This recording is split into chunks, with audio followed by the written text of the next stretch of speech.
All right, guys, we're going to get started. Guys, thanks for taking the time tonight to jump on the call here, NEC staff umpires. Very happy to have you on. We're going to get started tonight with Alex. Alex is going to talk to you guys a little bit about the fees for this season and conference. Hey, guys. Hope everything's going well. If any of you guys have worked, I hope it's been a good start to the season here. I just wanted to talk briefly about the fees. Still kind of in the process of getting Arbiter to populate some stuff for us. So many of you guys are probably seeing the base fees for the year. We will have tiered travel again in the NEC. For those of you working 4-game series, the crew chief who will work 2 plates will get an extra $75. Anybody that is traveling more than 200 miles one way will also get an additional $75. That's a new one for this year. So as we get all of the travel calculations updated, and that'll be here in the next probably 7 to 10 days, I will send out an email, and then you guys can email me back if you have any questions that certainly we need to address. So hopefully that clears up the fees, and if there's any questions once everything gets posted, we can get them cleared up for you. I know there's some of you guys in different conferences, I think the NEC being one of them, that the Arbiter calculates straight line mileage, so your mileage is never correct. So we'll try to fix that too, and we'll go from there. Chris, anything on that? No, we're all good there. Okay. Guys, I know for me personally, the NEC was the first conference that called me and hired me, so certainly this nothing against the other ones, but I have a really good feeling, and it makes me feel really good that we're representing the NEC, and we have a very strong NEC staff here, much like we do in the other staffs as well, but certainly a sense of pride that the NEC was the first one to hire me. So just on a personal level, just want to get that out there. As far as these staff calls, guys, go, this is something that I'm really excited about, and certainly it's going to be kind of an evolution here. Things may change from time to time, but I think that it's great to mute your phone. Thank you. I think this is a great platform to get information out throughout the season, and it's something that I know when I was umpiring conference weekends, I didn't always have the most updated information, and I was always wondering if there was more stuff out there that could be communicated. So, like I said earlier, I'm really excited about the fact that we have this platform now to get stuff out during the season. Really a steady flow of information to keep you guys, really in the best position to be successful throughout the season. Certainly all information from the NCAA that comes to me, and I've already received a number of emails early in the season just starting off here. It's a great opportunity for me to be able to get that information to you guys. Any information from the conferences that who I'll be speaking with throughout the season, certainly I now can communicate that information to you. And that goes both ways, guys. If you have any issues with schools, parking, locker rooms, anything with making sure that we have the representatives there to meet you and get you off the field. If you have any issues, this is a great opportunity for you to communicate that to me, and I can get that to the conferences as well. Throughout the season, any mechanic changes, coverages, and I'll talk about that a little bit later. Some of the observations our NCAA evaluators have had already in the early parts of this season. We'll get that information to you. Rule interpretations, guys, that's huge right there. I've already received a couple just in the first few weeks there. So I know as an umpire it's difficult for me at times not being current or not getting that information the second it comes out. So now we have the opportunity to have that information immediately.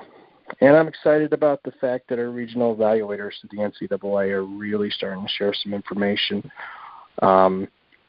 And that's good information that I can share on these calls as well. So really, any other issues that come up throughout the season, this is the time to talk about it. And I think it's just really important, and it's just going to make us that much more successful once we're out there.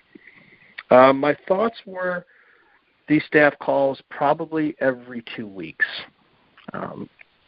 Like I said earlier, it's kind of an evolving process.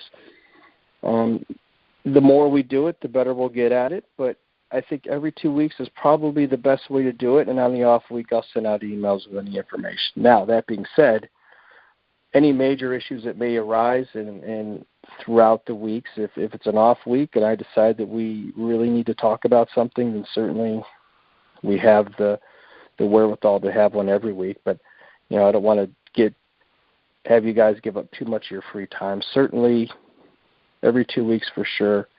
And I think that rather than having you guys call in separately for all 4 conferences, because many of you guys work in multiple conferences, I think just one main phone call is probably the way we're going to go with this. So one main phone call every 2 weeks, followed by an email in the weeks in between. Now for our crew chiefs out there, crew chief conference calls I want to do every week. And that would be for the crew chiefs that will be assigned that upcoming week. And one note I want to just touch on here real quick is the crew chiefs that are in your system right now, they may be changed. I have not gone through and actually reviewed them, and there might be some changes here or there. So just hold tight on that along with the fees. We're going to update some of those things. But I think the crew chief phone calls every week is very important just to make sure we're prepared going into the weekends upcoming. Certainly with matchups, teams, any issues that may have come up throughout the season. Those are the kind of things that we're going to want to talk about on those crew chief conference calls. The evaluation process, guys, I know I touched on this a couple of weeks ago on the initial conference call, but it's very important that our crew chiefs are following those on the arbiter and doing it every weekend. I mean, it's just one more opportunity for me to get information on how the weekend goes and certainly get more information on the umpires. Also, anything that happens throughout that weekend, anything related to the school, the teams, the games, certainly I need that information right away.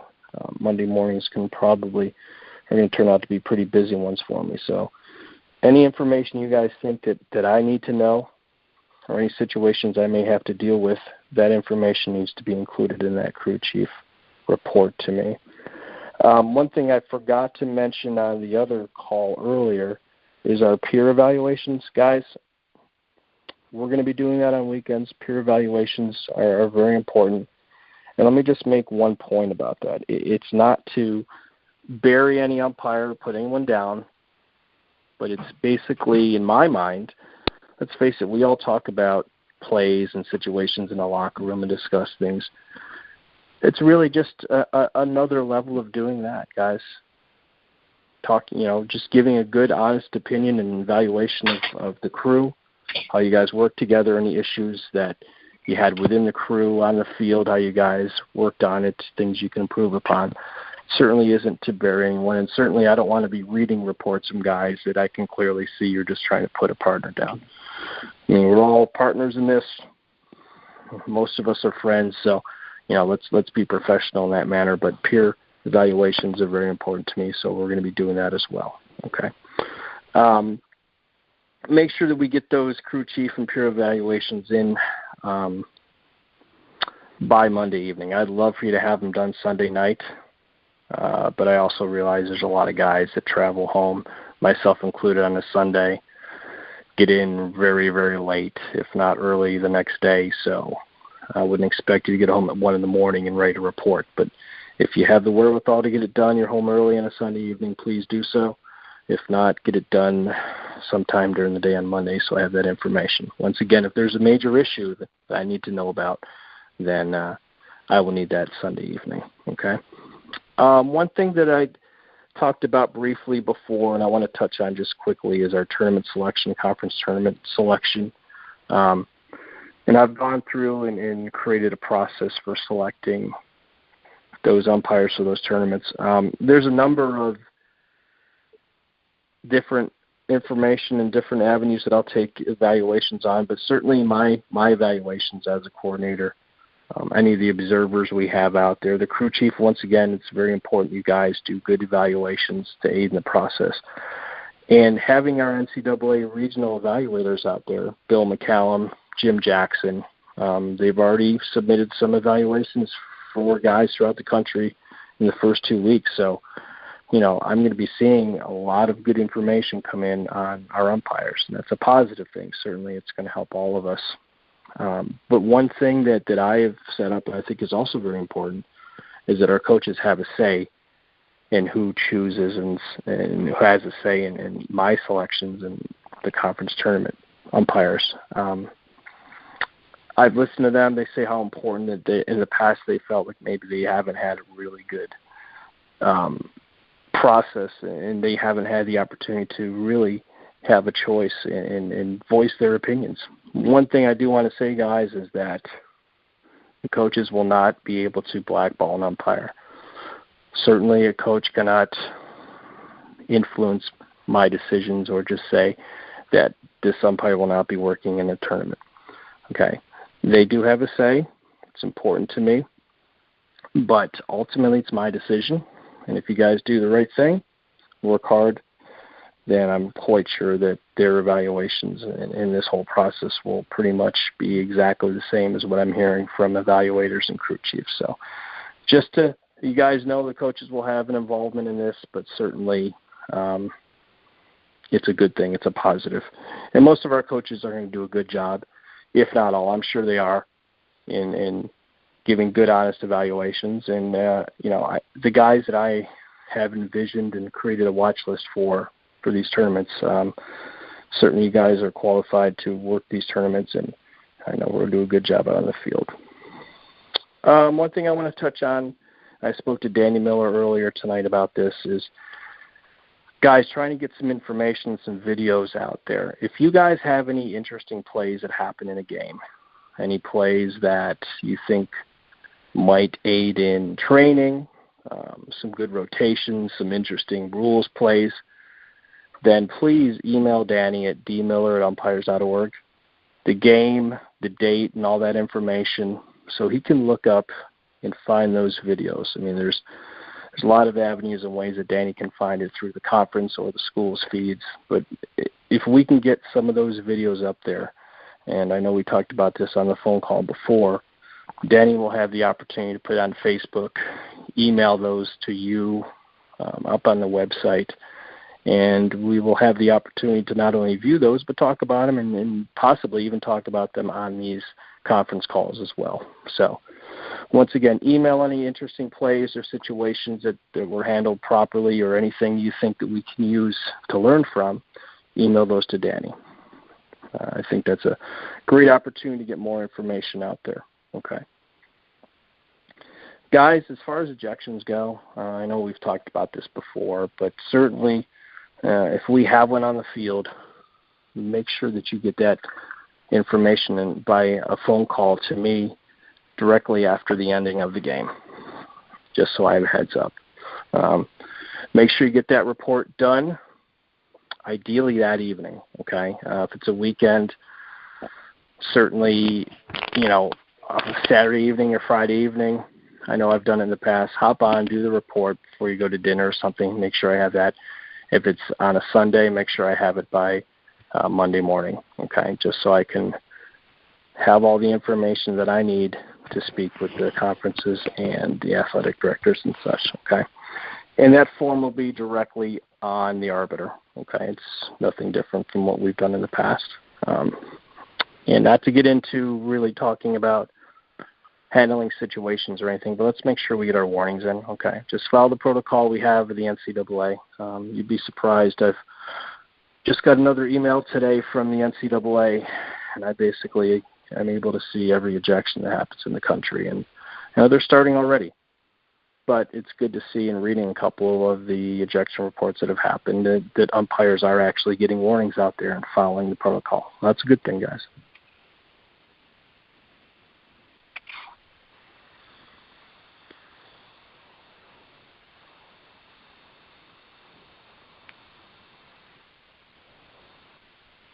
Okay.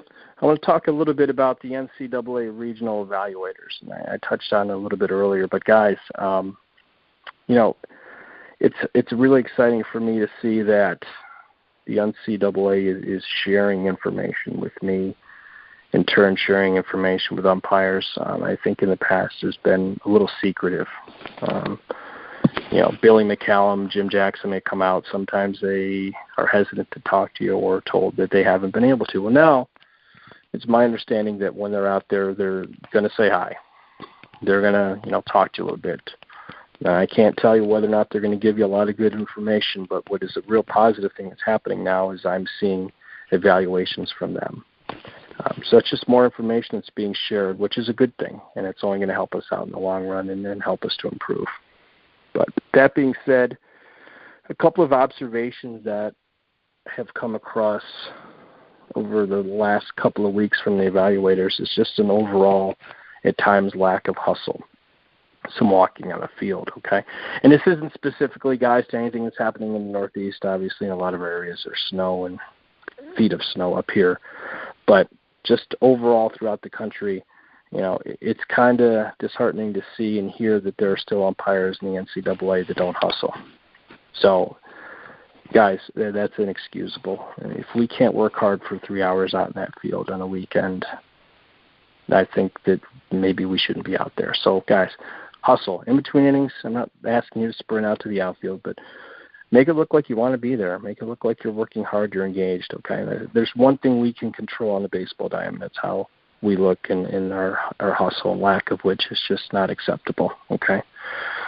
I've seen a number of evaluations in regards to coaches out of the coach's box, wandering around, okay, being close to the line, up in front of the box, close to home plate. So, guys, I realize that a lot of these coaches, many of you have umpired for many years. You've developed good relationships, and I certainly don't want those relationships to suffer. But let's be professional and ask them in a nice way, okay? So get them back in the box.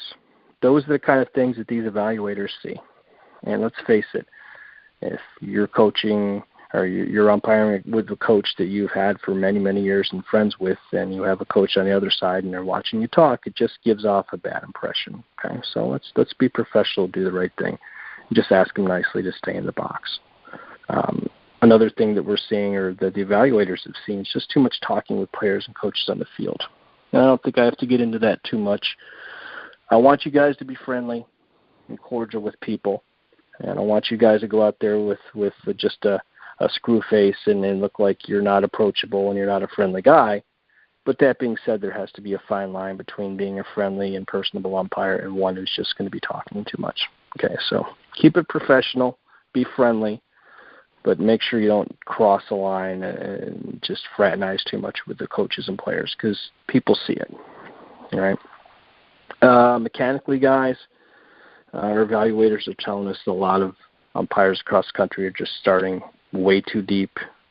Third base umpires in the C position. Remember, we want to be in a normal C like we would be in a two-man, and there's been issues with steals of third base in a three-man. So setting up too deep obviously will give you or get you in a bad position, way too much ground to gain to get in a good angle for that play at third base on the steal. Okay, so just make sure that we set up in a normal C and work to get a good angle on those steals.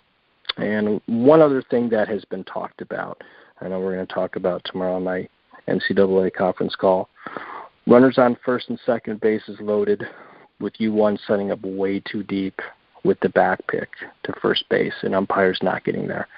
I know it's one thing we've been teaching for years now, that guys, first off, setting up a little bit closer to that first baseman and making sure that you get good post-pitch steps for that back pick so you're moving in that direction. So, guys, you're going to look like $1 million if you just improve that distance between you and the first baseman and you're moving in that direction once the ball goes through the zone and you're waiting for that play at first base. Those are the things that are going to separate umpires, good umpires, from the best umpires, okay?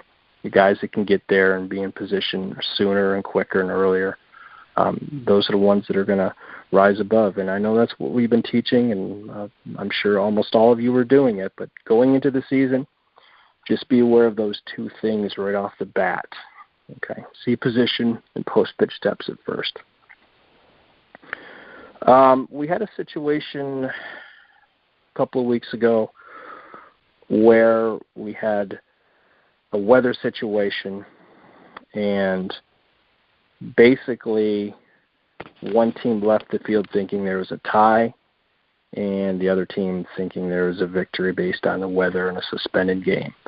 Guys, and I'll be the first one to admit, I was not the best at this. In fact, I don't think I ever did it. When we're at home plate, midweek, non-conference games, please ask the coaches if they're playing the halt to game rule. Okay. Now, with that game in question, it became a light issue. Okay. The teams were never going to go back on the field. But because that was not discussed at home plate prior to the game, now one team is leaving the field thinking they won. One team is thinking that they tied. And you can see the problems there. All right? So just take the time at that home plate meeting. It takes 2 seconds, guys. Are we playing the halt to game rule today? We cover it. There's no issues. Now, we obviously know during the conference weekends there's rules in place through the conference that addresses that. So just take the 2 seconds, do it, and that'll clear up that whole issue if you're ever in that. Okay? I mentioned earlier that we're going to talk about rule interpretations throughout the year handed down from the NCAA. I know, for me, it was always difficult not knowing or not being aware of the newest rule and terps. And certainly if there's umpires out there that aren't aware of them, then you know that there's going to be coaches and players that don't know them either. So on all of these conference calls, any new rule and terps that we will be covering. There's one that just came out on March 1st. So, guys, when you have the opportunity, please review Rule 9A, or 9-1A, 9-1B, okay? It's in regards to a pause allowed during a windup only, all right? And I can tell you guys firsthand, I came into a situation with this last season in postseason where one of the teams was trying to circumvent this rule, obviously with generally facing home plate or the third base line. And teams are trying to find a way to make it look like you're in the stretch or the windup to deceive the runners, okay? So it's out there. Just make sure to review that rule. It is legal for there to be a brief hesitation when you're in the windup, but not the set position, okay? So basically, as it reads, 9-1B specifies any natural motion associated with the pitch commits the pitcher to the pitch without alteration or interruption, okay? So be aware of that. Review it. And certainly going into the beginning of your season here, those are the kind of things that you're going to want to think about because we don't want to be surprised by any of those pitching regulations. All right. I'm going to hand it over to Danny Miller for a second. He wants to talk a bit about the video work. Danny? I spoke about this on the initial conference call, so I am just going to pretty much underscore what I had mentioned that night and just reiterate what Chris said and expand upon it. A lot of the other major conferences, whether it's the ACC, the SEC, they are all putting out these video play reviews. Now, of course, they have video accessible far more accessible than a lot of our conferences. So what that means for me in terms of my role in putting this together is, since it's important to Chris, Alex, and myself, and really I think I had mentioned in the initial conference call to our conference clients that they would like to see this type of content, I'm really asking for all of your help, kind of in a collaborative process, if you will. And what that help will entail, ideally, is simply if you have one of those plays, no need to reiterate exactly what I'm talking about as far as the plays, but if you have one of those plays, just send me an email. Shoot me an email and say to me, hey, in this game, in the third inning, fourth inning, we had a crazy obstruction play, or whatever the play may be. Just let me know what the situation was, the time of the game, the teams playing, and then I will take it from there, and I will make phone calls. I'll see what I can do to access the video, and ideally that can then be represented in that week's video review. Now, just for your own information, I was beyond thrilled I think I have 3 or 4 plays that landed in my inbox from last weekend, and I wish I could remember exactly what they all were. One was a backswing interference that was ruled on. The other one was a really cool play where the batter runner had a playback on him, and the crew looked like $1 million where they bracketed him. And that's kind of also what we want to emphasize in these videos. It's not only just rule applications, but showing, really well executed mechanics.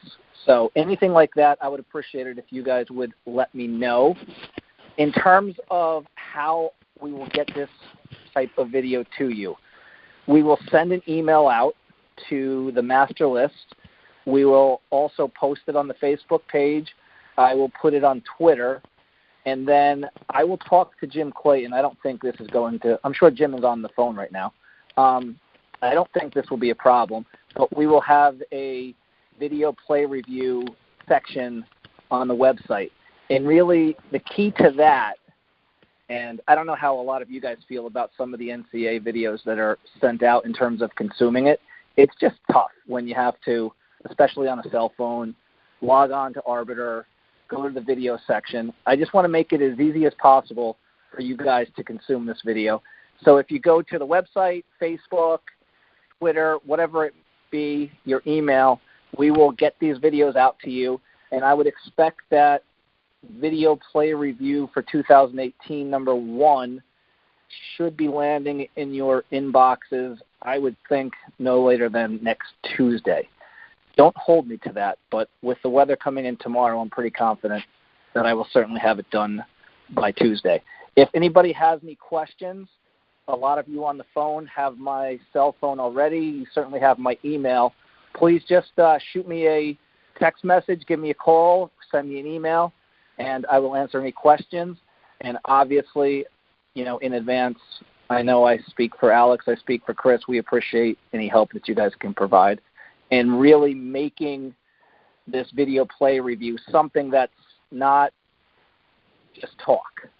One of the things that I just don't want to have happen is that we talk about doing this and then it doesn't end up happening. So I am committed to making it happen. Chris is, Alex is. So once again, I appreciate all of your help. Thanks, Danny. Guys, we're so lucky to have Danny doing what he does for us. And in regards to the video and all the different areas that Danny is going to have it posted, certainly, like I said earlier, this whole conference call thing is an evolution. It's a thing that's going to continue to grow and change from time to time. But, maybe on a week where we don't have a lot to talk about, there's plays that Danny has up. We can discuss those things. There's things that we can cover on these conference calls. Hopefully we're all doing the right thing. There's no ejections and everyone's happy. And these calls are just, a formality. Obviously with the rules, the NCAA stuff and evaluations that I'm going to get from a number of different sources, there's a lot of good information that we're going to be able to put out there throughout the season. I really think that it's going to be helpful for all of us. And like I said earlier, I'm very, very excited that we have this opportunity to do so. I'm certainly not trying to keep you guys on the phone all night long, but any bit of information we have throughout the season to take care of things before they manifest on the field, I think is a good thing. So if you guys have any questions or any brief questions that we can answer, I'll open up the floor. If not, anything, guys? All right, great. One thing that I mistakenly said to the last group, the Ivy League umpires, guys who work in the MAC and the America East will have those conference calls tomorrow. If you guys want to call in, just to hear the very beginning of it, Alex will be covering the fee structure for those conferences. You can do so if you want that information. If not, this will be pretty much the same discussion the next 2 conference meetings. So totally up to you. If you guys want to hear about the fees, then call in at the beginning of those meetings. You can get that information. All right? So if there is anything else, guys, thanks for calling in. I appreciate you guys giving time for me tonight here. And certainly, hopefully, the weather will break here at some point, and we'll have a successful season. Anything you guys have need from me, any information that I can help you with, or any problems or things that come up throughout the season, certainly reach out to me when you need to, okay? Great, guys. Well, have a good evening, and we'll talk to you all soon.